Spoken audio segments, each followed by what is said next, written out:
exactly what the Prophet. That's what the Prophet ﷺ has done. Yani. I have some write-up about 30 pages. It was a project to write something about the life of Rasul ﷺ as a movement of change, and about him as a leader of a movement of change. And I tried, as I do a lot of time when I study success stories or a movement of change, I try to find out what was in the mind of the leader, what was the vision, what was the strategy. Of course, sometimes you find these things published in our time, but at the time for Rasul ﷺ, there was no such thing as vision or strategy. So you have to read it from the incident and the events and his decisions. And it was clear for me that there was clear vision and there was clear strategy in the mind of Rasul ﷺ. I mean, the vision is what he was assigned, basically, for his message to be delivered everywhere, and for Allah's plan and purpose to be executed, for this world to be like the maqasid, the overarching goals of Islam to be implemented. So that was the vision. It's basically to make this world more just, more prosperous, more peaceful, more secure, more morally sound, and for justice to prevail, because Rasul ﷺ understood from day one what is the purpose of Allah subhanahu wa ta'ala. And then the Quran confirmed that. What was the ultimate purpose? Remember the verse in Surah Al-Hadid, ليقوم الناس بالقسط, يعني everything was, all prophets and messengers and revelations were sent ليقوم الناس بالقسط. Give me a second, please.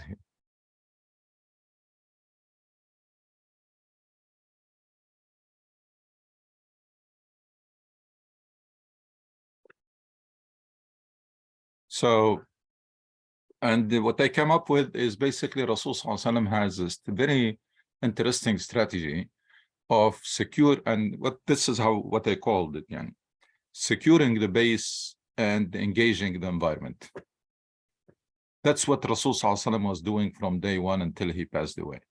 So every time you work on solidify and strengthening and securing your base, and then engage the next circle, basically. Not the way some Muslims or some Muslim groups understand that engaging means fighting or attacking. That's not true. And that did not happen actually this way. So the base in Mecca in the beginning was those few people, first of all, his family, and the close friends. I mean, the immediate circle. And subhanAllah, the success started from there, yani, because he had a very solid and very diverse solid core group. And that's the key to the success of any movement of changing, having a solid and diverse core group. He had men and women, old and young, rich and poor. At that time, there was even slaves. Basically, even though it was a small group, but it was good sample of that community, and was very solid. And then what was the environment at that time? The environment was Mecca. So before even he was asked or instructed to announce da'wah publicly, he started engaging the next circle, people he knows. Engaging da'wah, basically telling people this is what happened. I was commissioned as the messenger of Allah, and I have a message to deliver. So he was talking to anybody who is willing to listen. And that continued until it reached a ceiling when things are not moving at all in Mecca. Actually, even during that time, he was also, while engaging the next circle, he was engaging also a wider circle, taking advantage of the opportunity of the Hajj. Because in Hajj and pilgrimage, people come from different tribes, come from different places. So he was engaging those people, presenting himself to the tribes, presenting his message in the beginning. And then when things reached a ceiling in Mecca, he started looking for an alternative base. And here he did a couple of things. I mean, his base is bigger now, because he has like a few dozens of people who joined him. So he was start looking for alternative base, realizing that things in Mecca are going nowhere. So that's where he sent people to Abyssinia, sent a group of people to Abyssinia, to Habasha, just in case his message and his people are completely exterminated in Mecca, his message will not die. That's a very, very smart leadership. Plan B. And then another plan, part of plan B is to look for a different base other than Mecca, from which he keeps engaging, because he was sent as a messenger to universal messenger, so he wants his message to reach everywhere. Very clear, very focused from the beginning. That's when he went to the city of Taif, next near Mecca. And unfortunately, it was complete failure. The trip failed miserably. And as he said, Sallallahu Alaihi Wasallam, was one of the worst moments in his life, because he was stoned and chased by those people. And then while he was talking to the tribes that come to Hajj, he came across the people of Medina and start the process of establishing a base in Medina, starting with the 6 people in the beginning. And then they came up the next year with more people and people with more power and influence in Medina. He sent Mus'ab ibn Umair, his companion, for 1 year to Medina to prepare the ground for him to migrate. And that was a great success. And then the migration happened. Now, to tell you that there was a vision and there was strategy, in Medina, he repeated exactly the same thing. It's securing the base. He did so many things in Medina, many political, economic decision, etc., to secure his base, worked with his companion to develop some sort of market, wrote the constitution, which is the most important part, to make that the Medina as a place that is governed by constitution, by a contract, social contract. And in that constitution, that every resident of the Medina is, they have equal rights, equal whatever, and then people are free to keep their religion or their faith, etc. So engaged the tribes of the Jewish tribes in the Medina. So worked so much on the base, which now became the Medina. And then he started to engage the wider environment, which is the Arabian Peninsula at that time. And he found that the biggest obstacle standing in his way was his relationship with Quraysh, with the tribe of Mecca, because that's a tribal society, and they were, the Prophet and his companions were perceived as rebels or renegade, and that's not something good at that time in tribal society. Especially Quraysh had a special status So to rebel against Quraysh was not well received. And he found out that many tribes were waiting for things to settle between him and Quraysh before they make their decision. They cannot, so he engaged Quraysh, engaged it in when he and his companions intercepted the caravan. And many people don't know that Rasul was never engaged in an offensive war, like he unprovoked war, because to intercept the caravan of Quraysh was very legitimate, because the Prophet and his companions, when they migrated from Mecca to Medina, first of all, these are enemies anyway, but on top of that, and probably more important, because even if they are enemy, that does not give you the right to do. But these people, they were stripped from all their wealth and possessions when they migrated from Mecca to Medina. Quraysh took their houses, their businesses, their money, everything. They migrated, leaving everything behind, and not by choice, they were forced. So it was, now that act led to the Battle of Badr. That was basically because Quraysh insisted on fighting after the caravan escaped. And then this engaging Quraysh continued until the Treaty of Hudaybiyah.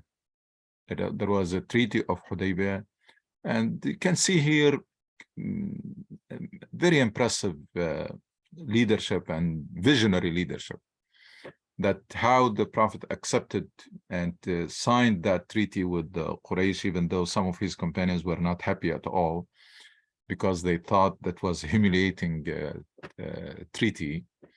And that's again my reading, what was in the mind of the Prophet ﷺ is that this will do two important things. One, it will elevate his community from rebels and renegade into a state that is equal to Quraysh, because they are signing treaty. I mean, only people who are equal or peer, they can sign a treaty.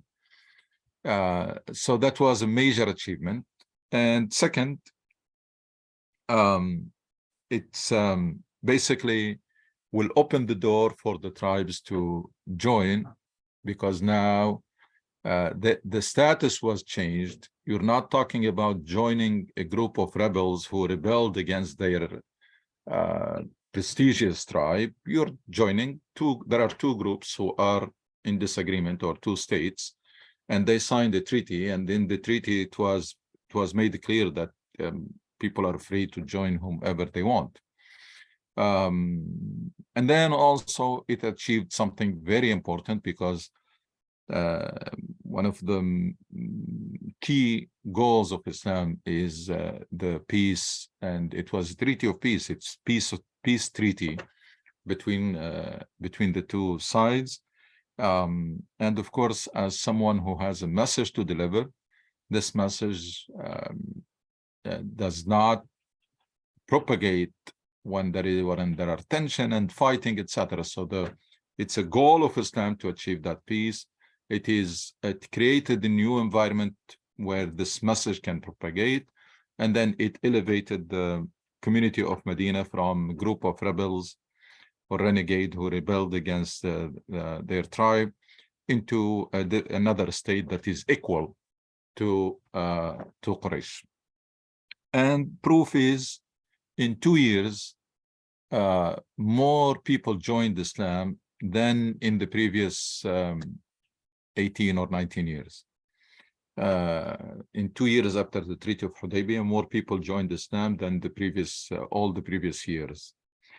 Now, to tell you how this strategy, again, going back to securing the base and engaging your environment, and don't wait even for a phase to finish to start a new phase.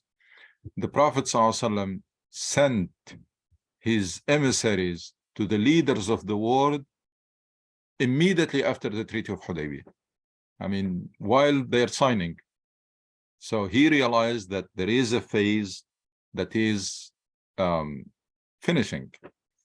This phase of Arabian Peninsula is finishing. So it is about time to start the next phase, which is engaging.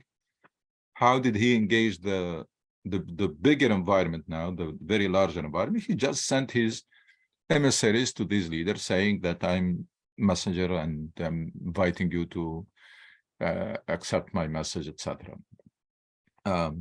So it's there is a trend or thread, clear thread from day one until he passed away, sallallahu of securing the base, engaging the environment in Medina. I forget to say, while securing the Medina, he engaged the tribes around the Medina, because at that time that Arabian Peninsula was total mess. I mean, tribes are fighting each other all the time. So he kept sending expeditions, like to find out what's going on and to prevent any attack on Medina, and to send the message that we are awake, we are aware, and we are not asleep. So that to deter basically any potential attack, because at that time the Medina was perceived as a young community that is being under construction or being established. So it was an attractive target for anybody who wants to attack them. So that's why he did a lot of the expedition, human intelligence work, deterring and trying to I don't know. I mean, I said this in this last Jummah. I said that Muslims, unfortunately, are not doing any reasonable effort to study this great success story and this great model and this great leadership, and to present it to the world. It's a very unfortunate that the material that was published about this movement and this success stories and this leadership and this model is limited, and it's very superficial.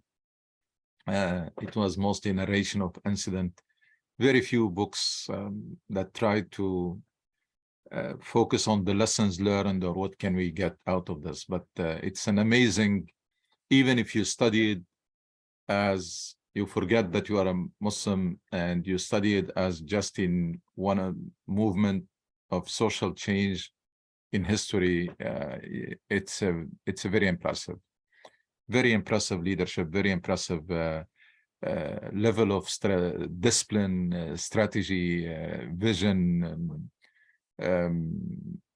Again, but unfortunately, as I said, there wasn't enough effort put to learn it or to present it to the world as a great success story and great successful movement of social change.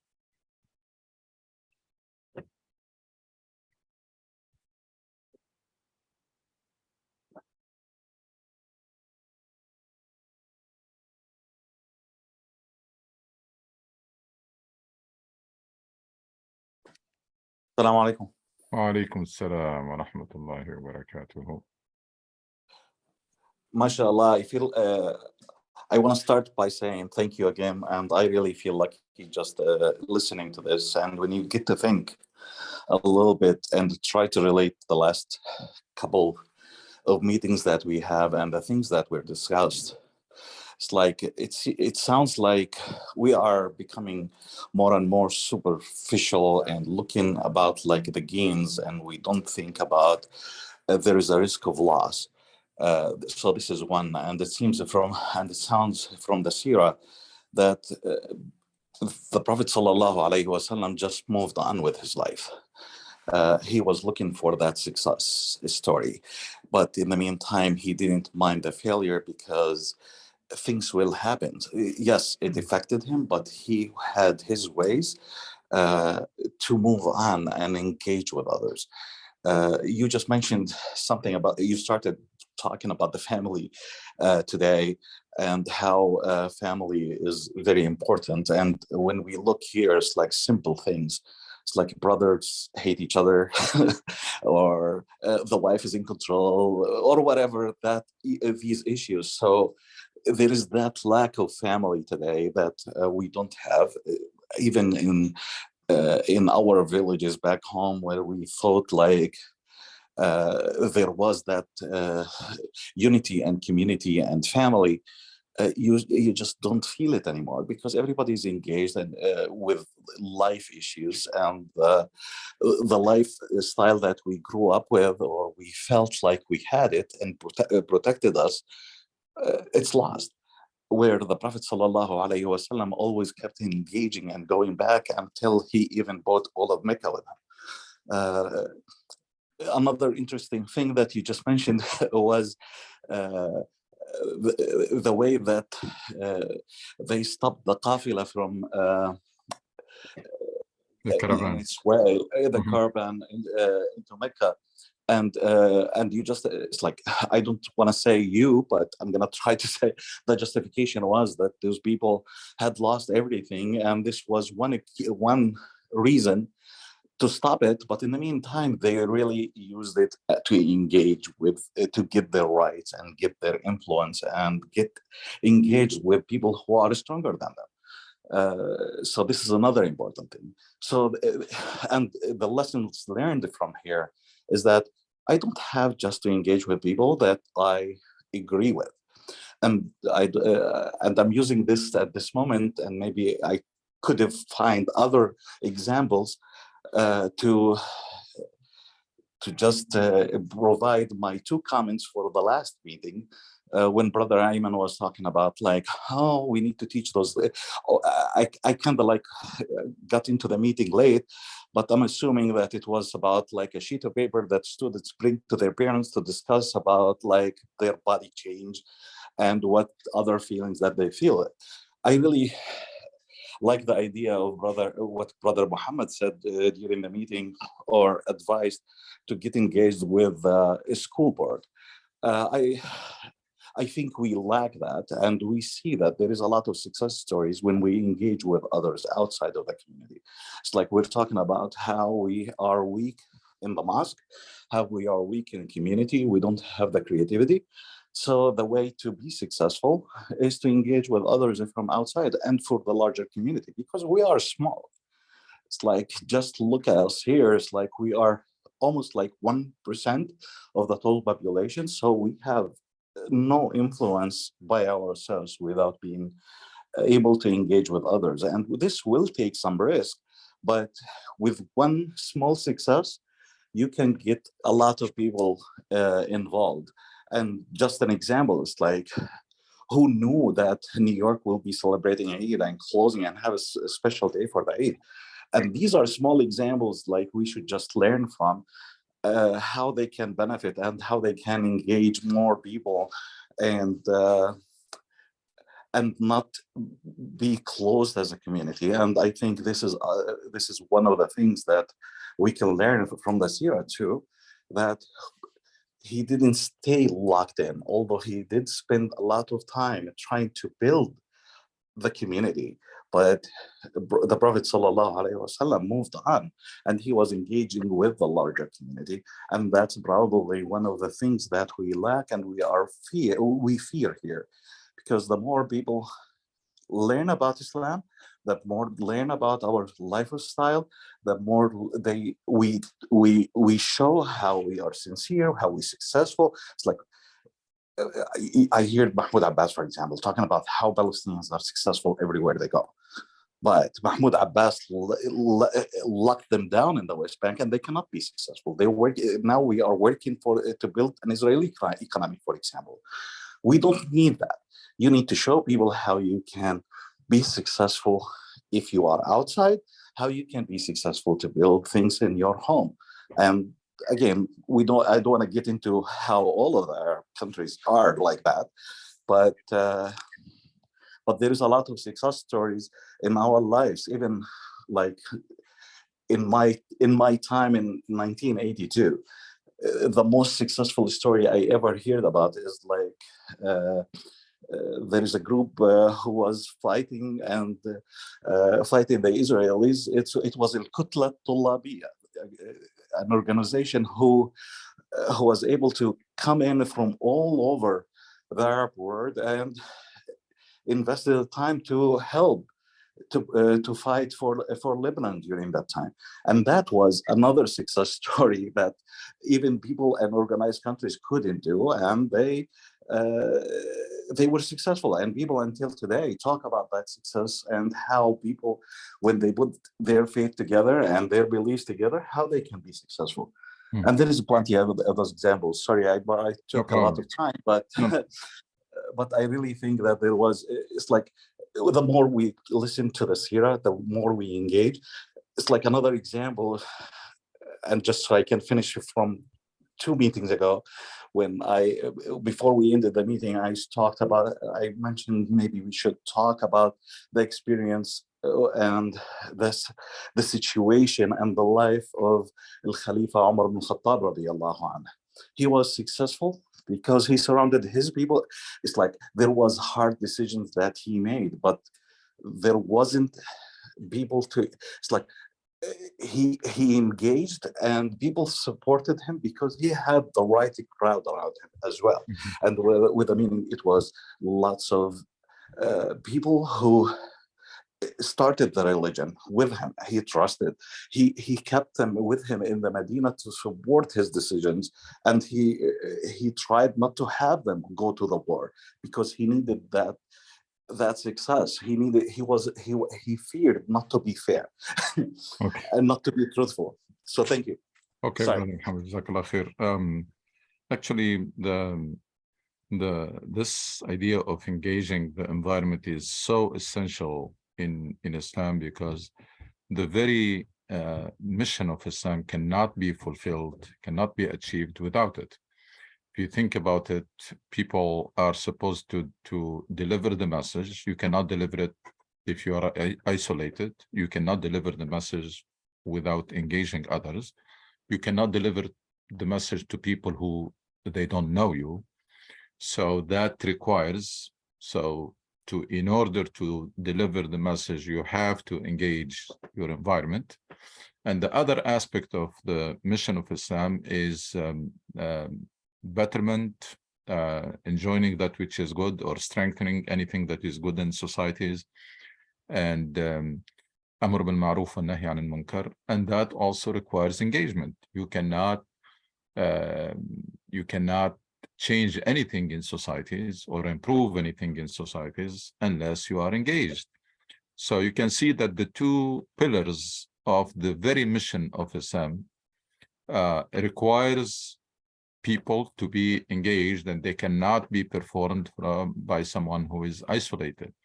And I even go to the point that I said that for me, if I want to translate this task or this mission of Amr bil Ma'ruf wa Nahy anil Munkar in today's language, you can translate it simply as civic engagement, because that's the purpose of civic engagement. Why people get civically engaged? To make things better. And so it's one and the same. It's making things better requires to be engaged, and you are engaged to make things better. So, and there was very clear saying of the Prophet that discouraged completely against isolation and passiveness and indifference about what's going on in the society in which, or in the world in which you are living. There is no room for a believer to be passive or to be indifferent or to be isolated. All of these are things that people have created, but they have nothing to do with Islam. And many either verses or hadith. One of them is the saying of the Prophet about the ship, that the people who are on the upper deck and the lower deck. It's an amazing metaphor. It's an amazing metaphor that you cannot say when you're living in a society that I'm safe, so I don't care what's happening in the rest of the ship. Because the metaphor, Rasul basically is saying that the society or the world is like a ship, and all people are on board of that ship. So it is in their best interest to make sure and cooperate to make it, to keep it safe and make the trip safe, which is, and then nobody should say that I'm going to protect myself and my family, and I don't care what's happening in the society, because he presented it in a way that it looks very silly. It looks very silly for someone to say that if people dig a hole in the ship, I don't care because I'm in the upper deck. That's exactly the attitude of people who are not civically engaged, people who are isolated. That's their attitude. Their attitude is, I can protect myself by isolation, which become very ridiculous nowadays, especially with the presence of social media and smart devices, etc. There is no, I mean, even before that, there is hardly anything that you can do to completely isolate. It's the wrong thing to do, and it's futile. It's very inefficient. And that's, we're talking even before the era of social media and smart devices. Nowadays, anybody who thinks that they can isolate their children or their family, they're fooling themselves. Because after you close your door, members of your family are connected to the world. Yeah. So there is no alternative other than working to make the world, starting with the smaller circles around you, to make the world a better place. There is no such thing that I can be okay while the society is deteriorating or situation is deteriorating, but I have a job and I'm fine. That's very, it's the wrong way to think Islamically. And again, it never worked. Because at the end of the day, you're not, unless you're planning to go and live by yourself in a remote area disconnected from the world, that isolation approach does not, and it has nothing to do with Islam, because if there is something that is consistent, I mean, one of the things that are very consistent in the life of the Prophet was engaging. He wakes up every day and talking to anybody who's willing to listen. Even before he built the community and start engaging tribes and etc., even individuals, he will. So it was a life of active engagement with the environment. I don't know where Muslims came up with this idea that probably if you want to be a good Muslim, then you need just to isolate yourself to preserve your identity and preserve your faith. Was never meant like this. It was it's a mission and a message of change and making difference and having a positive impact. Quran describes the community of believers by saying that wherever they settle, they enjoin that which is good and forbid that which is evil, meaning that wherever they settle, they promote anything that is good in that society and defend it and protect it, and they work and join efforts with others to work against anything that is harmful or that is bad in that society. So they have to be difference makers. And that's one of the essential misconceptions or essential things that need to be fixed in the current versions of Islam, that there is no such thing as you can be good Muslim by being passive or isolated or indifferent. There is no room for that in Islam. So and the life of the Prophet is the best lesson, that it was a life of proactiveness, always proactive and always engaging your environment. Dr. Suhail, I think the problem right now, plus the message you are talking about, is no leadership. To engage the people, you need leadership. And Right now, if you try to do anything, you see the people, they just put stick in the wheel. They don't want anything to move forward. True, it's true, but it's not an excuse for us because yes, things would be better if the change is initiated by people who has power, who have influence. So it's always better to have leadership with a vision and with a strategy that shorten the way. But that's not, if it does not exist, then there is the bottom-up approach. People should not be waiting for this for the miracle to happen and for one day to wake up and find this amazing leader who's gonna do the job. Unfortunately, Muslim societies nowadays and Muslim communities are largely leaderless. What we have is mostly managers, speakers, imams, administrators, activists, but all of these, they don't fit in the category of leadership. Leader is something else. Leader is someone who has a clear vision and have the strategy to implement it and try to get people, to bring people on board, to believe in the vision and buy into it, and to work to do whatever they can to turn that vision or that dream into reality. That category of people who don't have it. In our communities nowadays, there is no such thing. We have people who manage the status quo. Yes, they can expand the mosque. They can raise funds, they can do activities, they can, but there is no vision. There is no real vision, and there are, of course, and no strategies. So it is very unfortunate, but it shouldn't be an excuse. There are a number of successful movements in history that starts from the grassroots. Sometimes when you study some successful movements in history, you don't find that there is one person who established it or led, and you don't find even one particular date in which it was established or started. It was something that was cooking and then produced its own leadership. So people, even this unfortunate situation of lacking leaders should not be used an excuse.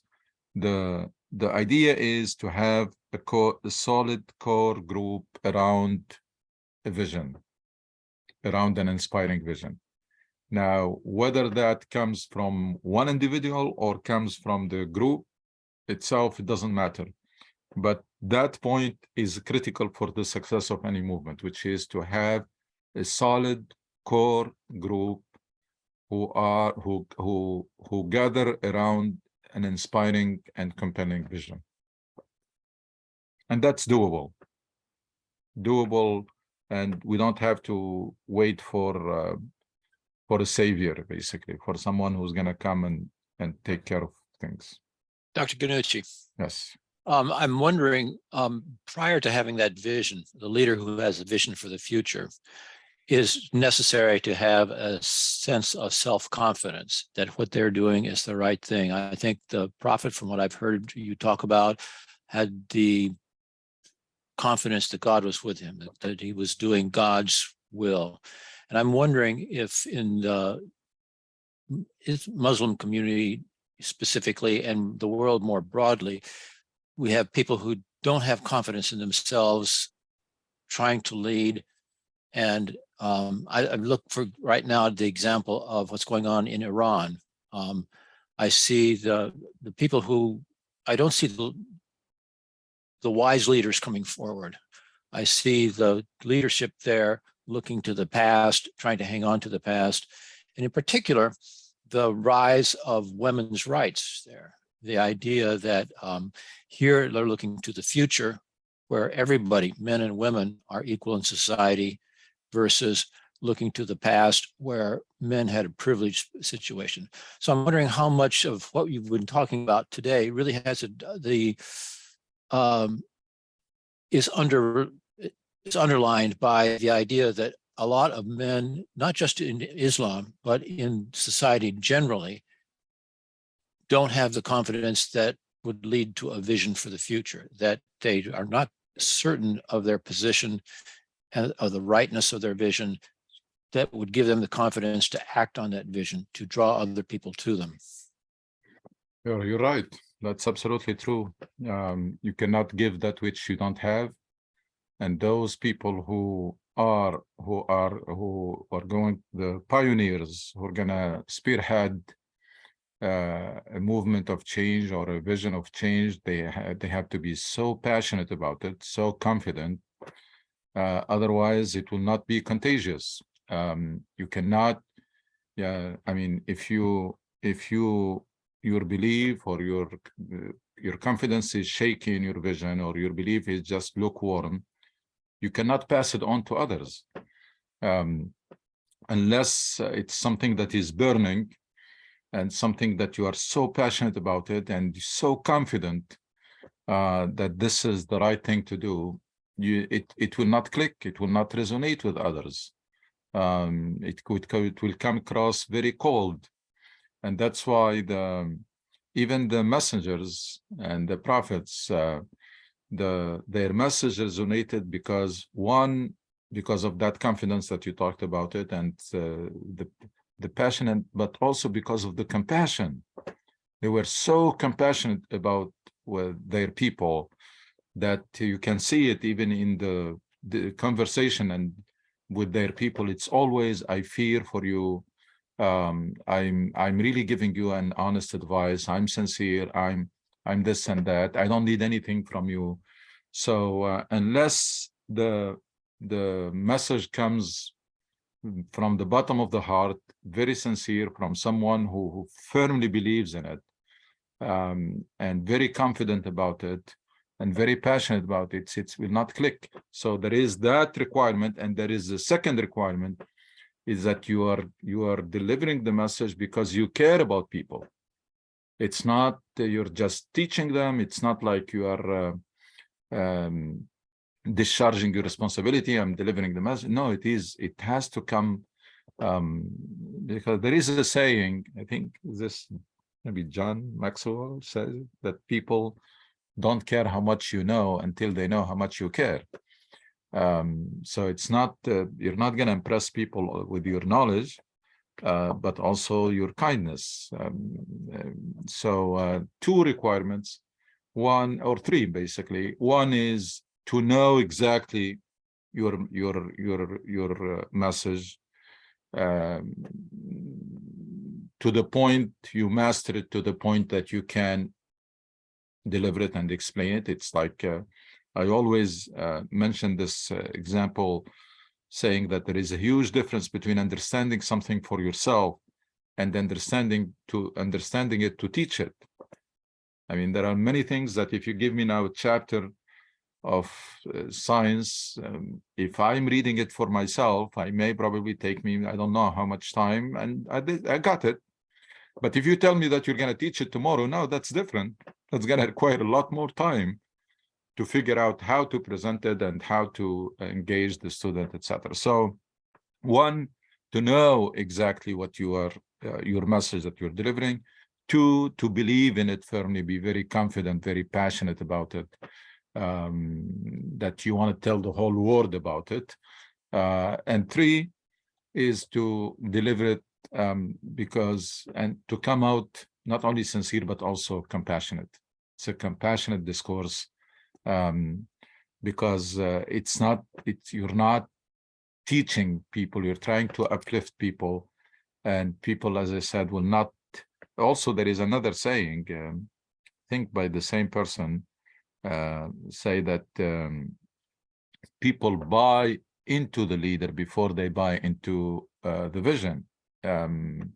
So people, unless there is that trust so that they are willing to listen. Otherwise, no matter how good vision is coming from someone, people, they don't know or they don't trust, or it comes out lacking compassion, it's not going to click.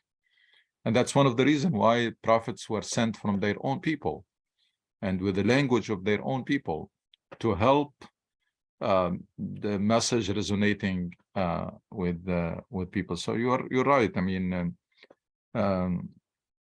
message will go nowhere if it doesn't come out of someone who really believe in it and very confident that this is the right thing to do, and this is the solution. Whatever that message is, it can be religious, can be even civic cause that in which people are involved in.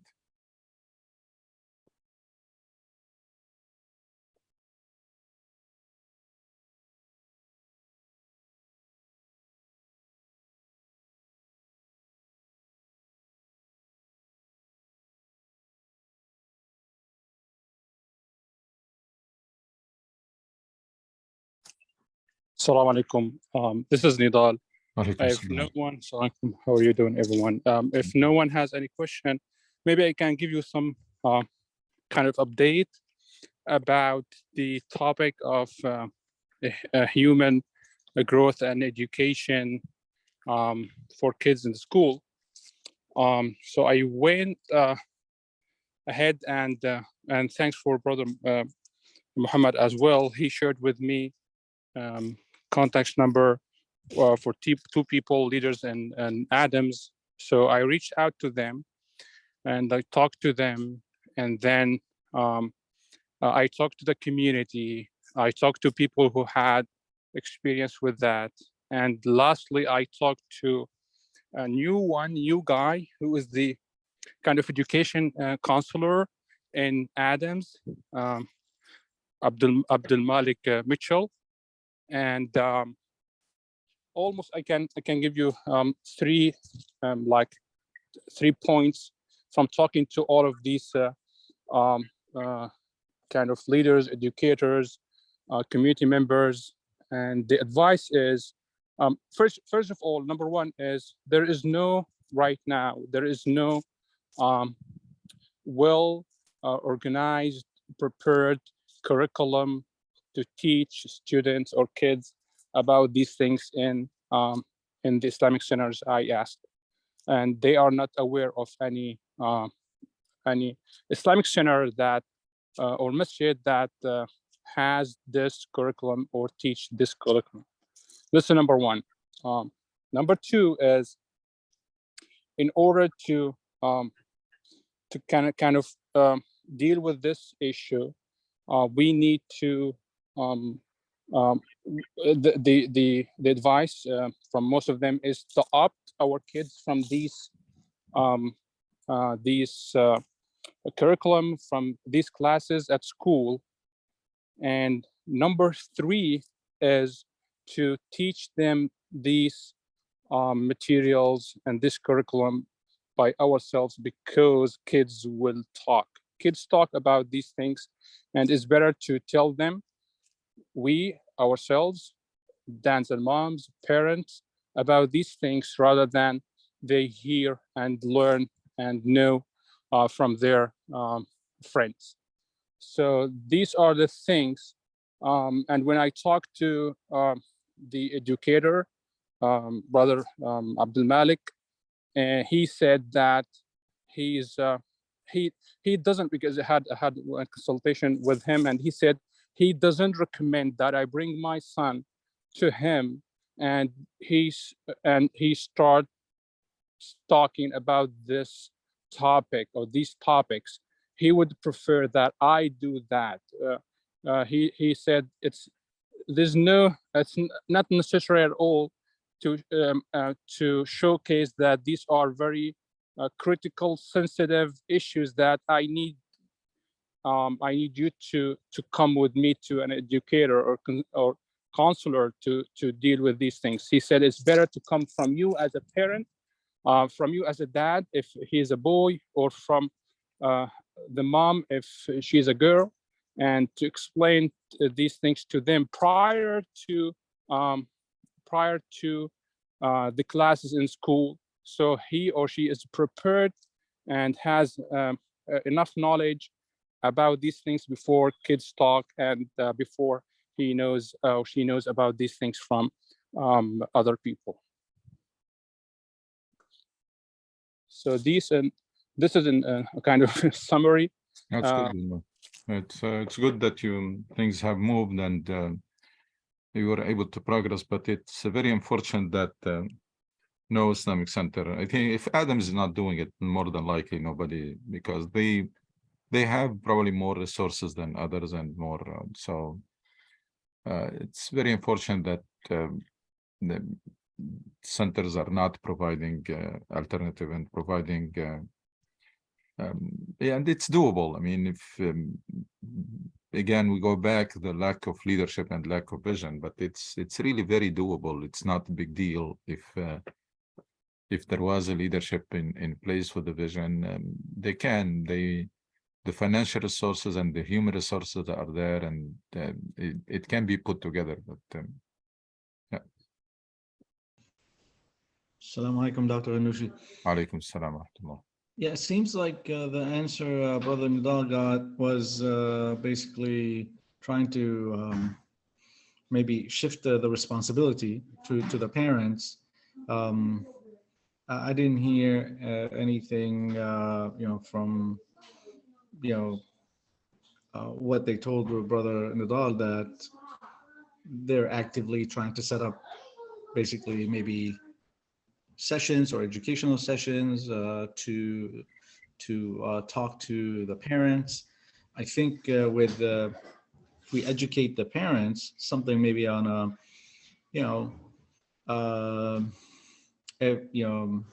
monthly basis or maybe bi-monthly basis, where someone trained can discuss these issues with the parents that have children in public schools, I think it would be beneficial.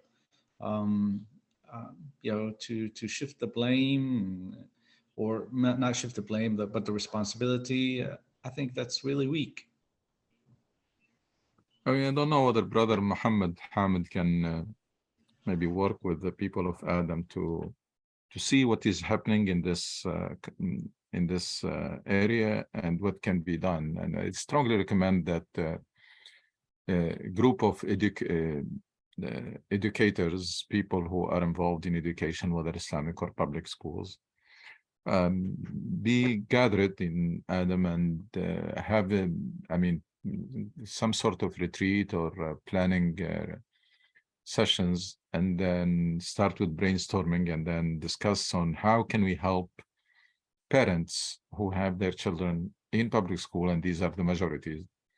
How can we help them? How can we put together a plan, starting with counseling them or advising them into probably eventually developing an alternative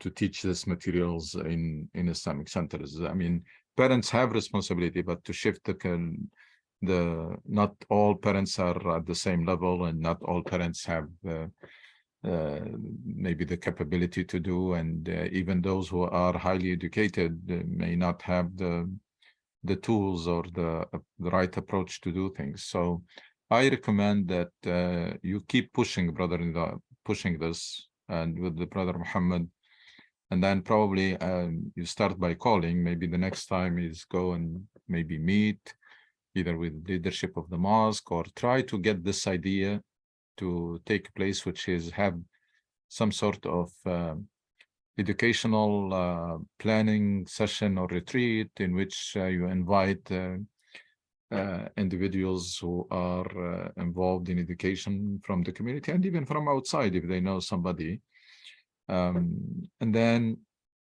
can have brainstorm and then solid discussion about we have hundreds of parents, if not thousands, revolving around the center. And not only the center, I mean, in the community at large, because, and these parents are facing serious issues. They don't know how. Everybody is trying to is dealing with it on their own, and some people do not know what to do. Some people are not equipped to do anything about it. Some parents may not be even aware of this happening. How can we, as a Islamic Center, put the mechanism in place to help those parents, to advise them, to counsel them, to guide them, and then eventually, hopefully, there can be an alternative built and established in the center.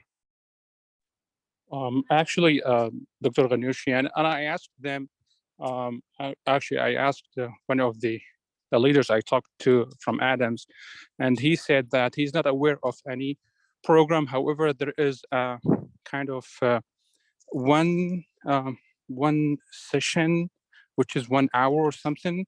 It's a yearly session, annual session that he said kind of a sister who is aware of these things. She comes every year and gives kind of 1 hour lecture to parents about these things. And he doesn't know when exactly.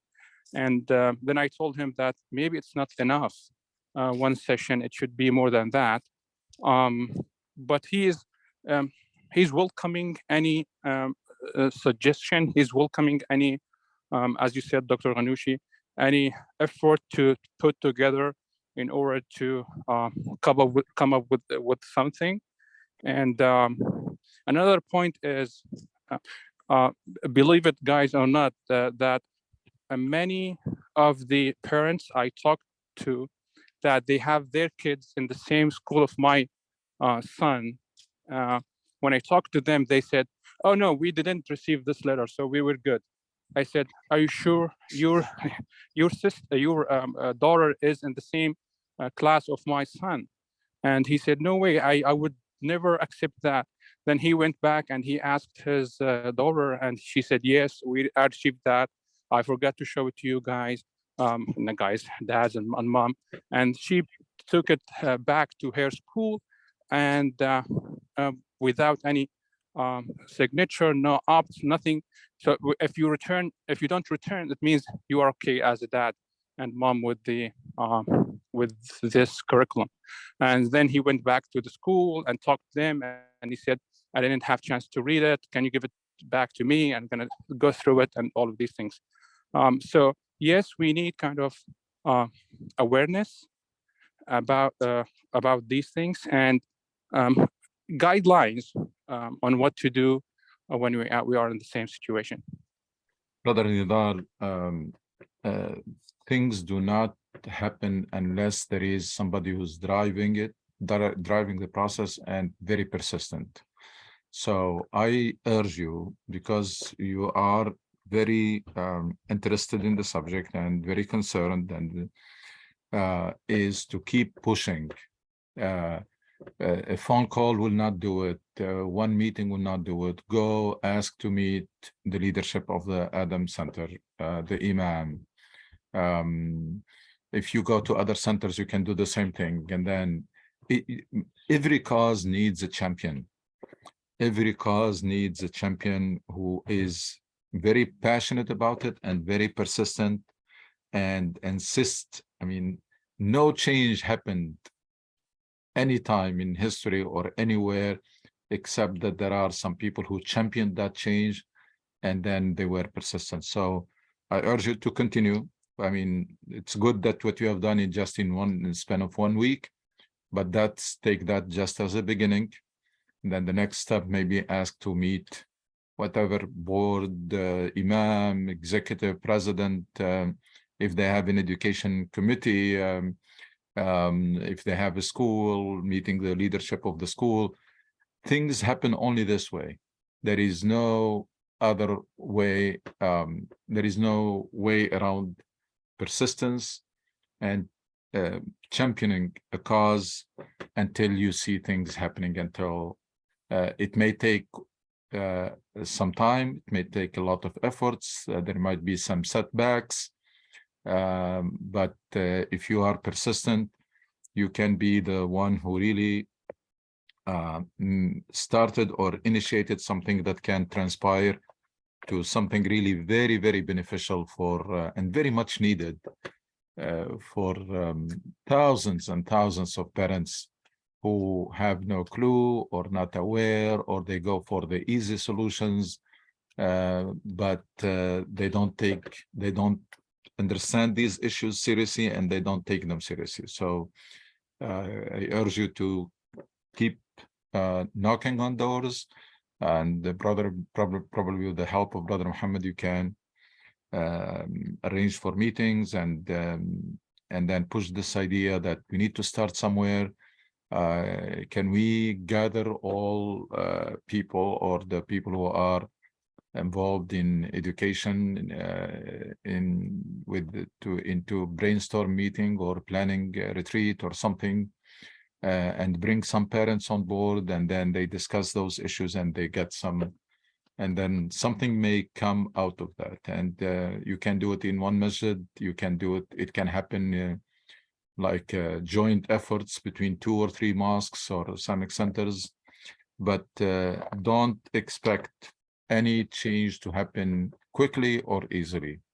Especially our community is not very, it's very, I mean, they are okay with stagnation. They're not bothered, because we started from Brother Muhammad comment, the firefighting. This still is not a fire, so people are not really very motivated to fight that fire. They wait until it becomes really more serious. So I think that's the way to go. Keep championing this cause, meet with the people of Adam, go to other centers, push this idea of starting point. There must be a starting point where we gather the people who are the stakeholders, educators, parents, etc., and then discuss these issues and what should we and could we do about it. Inshallah, I'll try my best, inshallah. And any one of you, a member of this group is willing to, let's say, if I have any if I schedule any meeting with leaders, if anyone is willing and interested to join me, please text me, and I will go from there, inshallah. Great. If nobody has any other question, Jazakallah khair, Dr. Sahil. And we see you, inshallah, next Sunday at noon. Inshallah. Assalamu alaikum wa rahmatullahi wa barakatuh. Assalamu alaikum.